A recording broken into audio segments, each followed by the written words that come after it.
Hello বন্ধুরা, good morning. তো সকলে কেমন আছো? আশা করছি সবাই খুব ভালো আছো, সুস্থ আছো। স্বপ্নকা ফ্যামিলির নতুন একটি ব্লগে তোমাদের অনেক স্বাগত, অনেক ভালোবাসা জানাই। তো আজকের ব্লগটা কিন্তু আমি খুব সকাল থেকে শুরু করেছি। আর আজকের ব্লগটা সকাল থেকে শুরু করার একটাই কারণ, আজকে না ছেলের শরীরটা একটু খারাপ, যার জন্য ওকে স্কুলে পাঠাবো না। তো এই কারণে কিন্তু আজকে আমি আমার বাসি কাজ, যেটা আমি প্রতিনিয়ত করি, সেই কাজটাই কিন্তু তোমাদের সঙ্গে একটু শেয়ার করলাম, যেটা আমি কখনোই করতে পারি না।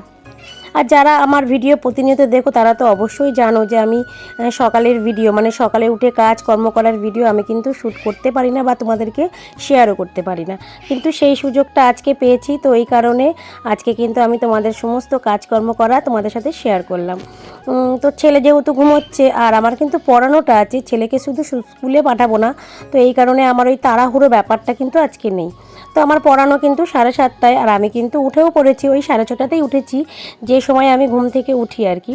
তো উঠে কিন্তু আমি সমস্ত কাজ করে নিয়ে তারপরে কিন্তু স্নানটাও সেরে নেবো, এই টার্গেট নিয়ে কিন্তু ওই শুয়ে না থেকে উঠেই পড়েছি। তো দেখো, ঘুম থেকে উঠে আগে যে কাজটা আমি সবার আগে করি সেটা কিন্তু আমি ঘরটাকে আগে মুছে নিই, বাসনগুলো বাইরে বার করে। তো তোমরা তো জানোই যে আমার ভাসুর, মানে আমার শ্বশুর বাড়িতে ঘর হচ্ছে। তো এই কারণে আমার ভাসুরের ছেলে আর মেয়ে আমাদের বাড়ি কিন্তু ওরা রাতে আসছে ঘুমোতে। তো সকাল সকাল উঠে আমি কিন্তু এই যে বারান্দার বিছনা টিছনা গুছিয়ে নিয়েছি, যেহেতু আমাদের একটাই ঘর তোমরা তো জানোই। তো এই কারণে আমি আর ঈশানের বাবা কিন্তু বারান্দায় ঘুমোচ্ছি, আর ঈশানের দিদি আর দাদা ওরা কিন্তু ঘরে ঘুমোচ্ছে। তো আর যেহেতু আমার সকালে পড়ানো থাকে, তার জন্য কিন্তু ঈশানের বাবাকে ডেকে আমি ঘরে পাঠিয়ে বারান্দার বিছানাটাকে গুছিয়ে, আর ও কিন্তু গাড়িটাও বার করে দিয়েছে, যার জন্য কিন্তু ঘরটাকে ভালো করে আজকে মুছতে পারলাম। অন্যান্য দিন কি হয়, গাড়িটা থাকে, গাড়িটার আশপাশ দিয়ে মুছতে হয়, পরে গাড়িটাকে বার করার পরে আবার কিন্তু আমাকে ঝাড় দিয়ে পরিষ্কার করতে হয়, মানে এই সমস্যাটাই হয় আর কি। তোমার ঘর মোছা কমপ্লিট হয়ে গেছে, আর এদিকে বাসনও কিন্তু মাজা হয়ে গেছে। তো তারপরে কিন্তু আমি উঠোনটাকে ঝাড় দিয়ে নেব আজকে।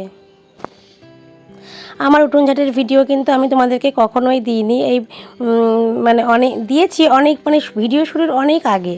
তো আবার অনেক দিন পরে এরকম একটা উঠোন ঝাঁট দেওয়ার ভিডিও তোমাদেরকে আমি শেয়ার করলাম। তো আমার ভিডিওটা কেমন লাগছে তোমাদের অবশ্যই কমেন্ট করে জানিও। আর সকালবেলা কি বলো তো, আমি একটু হুটোপাটা করে উঠোনটাকে ঝাড় দিয়ে নিই, আর এই সময় না গাছের প্রচণ্ড পাতা পড়ছে, তো যার জন্য ওই দুপুরের দিকেও একবার ঝাড় দিতে হয়, না হলে কিন্তু সকালে উঠে আমার অতটা সময় হয় না। যে আমার উঠোনে তো ঘাস তোমরা দেখছো, আর একটু পাতা পড়লে কি হয় জানো তো, ঝাঁটার সঙ্গে মানে যেতেই চায় না, ওই খুঁটে খুঁটে মাঝে মাঝে ফেলতে হয়। তো এই হুটোপাটার জন্য সকালটা আমি অতটা ভালো করে ঝাঁট দিতে পারি না। ওই আর কি, বাসি উঠোন তো ফেলে রাখা যায় না, তো এই কারণে বাসি উঠোনটাকে ঝাঁট দিয়ে কোনো রকম ঝাঁটা বুলিয়ে আর কি রাখি। তো দুপুর টাইমটা কিন্তু আমি যখন রান্না বান্না সমস্ত কমপ্লিট করে ঘর বারান্দা গুছাই, তখন কিন্তু আমি দুপুরবেলা সুন্দর করে উঠোনটাকে একটু ঝাড় দিয়ে নিই। আর আমার এই উঠোনের ঘাসের কথা কি বলবো তোমাদের, মানে ঘাস পরিষ্কার করতে করতে আমরা পাগল। এই শীতকাল বলে একটু কম হলো, আবার যে বর্ষা শুরু হয়ে যাবে প্রচণ্ড ঘাস হয়ে জঙ্গল হয়ে যায়। মানে এই যে ঘাস পরিষ্কার করার পেছনে যে আমাদের কত টাকা চলে যায়, সেটা আর তোমাদেরকে বলে বোঝাতে পারবো না। তো তারপরে দেখো, আমি কিন্তু বাথরুমে একটু জল তুলে নিচ্ছি, যেহেতু শীতকাল ট্যাঙ্কির জল কিন্তু ভীষণ ঠান্ডা, আর যেহেতু সকাল সকাল স্নান করব। তো ঈশানের বাবা কী করেছে, আমাদের যে বড় পাইপটা ছিল সেটাকে কেটে একটু ছোট করে দিয়েছে। আর আমরা কিন্তু এই সময় মানে এই শীতকালটা এইভাবে ছোট, মানে ছোট পাইপটা দিয়ে ভেতরে জল তুলে নিয়ে একদম ডাইরেক্ট জল থেকে। তো অনেকটা টাইমও হয়ে গেছে জানো না, কাজ করতে করতে। স্নান করে বোধহয় পুজোটা আজকে মানে পড়ানোর আগে দিতে পারবো না। তো কোনো ব্যাপার না, আমি কিন্তু মাঝে মাঝে এরকমটাও করি, ওই স্নান করে উঠে আমি কিন্তু পড়িয়ে নিই, তারপরে গিয়ে আমি পুজো দিই। আসলে আমার হাজব্যান্ড খুব দেরি করে ওঠে, আর ছেলে যেহেতু স্কুলে পাঠাচ্ছে না, তো ছেলেও কিন্তু দেরি করেই উঠবে। তো আর এই অঙ্কিতার যেহেতু পড়ানো ছিল, তো অঙ্কিতা কিন্তু উঠে চলে গেছে বাড়ি। বাড়ি বলতে ও কিন্তু পড়াতে যায়, আর অঙ্কুরও পড়া ছিল, ও কিন্তু উঠে বাড়ি চলে গেছে। তো এখন কিন্তু 7:20 বেজে গেছে, আর আমার স্টুডেন্টরা কিন্তু এক এক করে সবাই আসা শুরু করেছে, তাই আমি স্নান করে কিন্তু আগে পড়িয়ে নেব। তো দেখো, সকালে পড়ানো হয়ে গেছে, তো পড়িয়ে রান্নায় চলে এসেছি। সকালে আগে একটু চা করে দিয়েছি ঈশানের বাবাকে, ও খেয়ে বেরিয়ে গেছে। তো এদিকে দেখো আমার ভাতটাও হয়ে গেছে, তো কালকে একটু ডাল আছে, তো এখন ডিমটাকে ভাজবো। তো চলো রান্নাটা করি। আর এদিকে দেখো আমি রান্না করছি, আর মায়াঙ্ক এসছে। তো মায়াঙ্ক এসে আমার ফোন দেখে বলছে ভিডিও করো, ভিডিও করো, এরকম একটা বলছে। তো এই কারণে ওকে একটু ভিডিও করছি। ও কিন্তু তোমাদেরকে হাই বলে দিল, বললো হাই গাইস। তোমাদের সামনে আসলাম। তো সকালে খাওয়া দাওয়া করে অঙ্কিতা গেল স্নান করে পড়তে, আর সকালে বাসন মাজাটাও কমপ্লিট করে এই যে আমি রান্নায় চলে এসেছি। ভাতটা তো আগেই করেছি, তোমরা দেখেছো। আর এখন করব, আজকে ও বাড়ি থেকে মাছ পাঠিয়েছে, এই যে মাছগুলো ভাজা হয়ে গেছে, মাছের ঝোলটা বসিয়ে দিয়েছি।